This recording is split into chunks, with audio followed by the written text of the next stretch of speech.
when you think about the way that Trump speaks to people, like we've all seen him interviewed, right? He went on the podcast tour this year.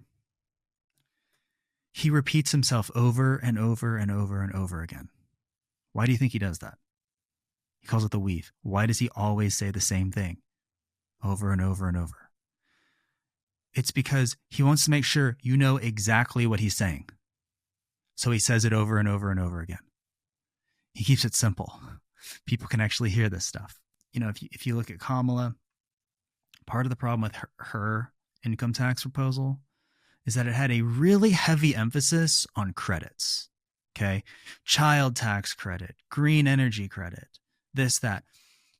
I'm sorry to break it to you, but once you start getting into credits and percentages, you completely lose the average person. They have no idea what you're talking about, because for somebody to actually be able to quantify the value of a tax credit to them, they need to actually be able to understand what their tax liability is. They need to be able to actually understand what the marginal impact of that tax credit is, and to be able to make a true value judgment on how valuable that is to them.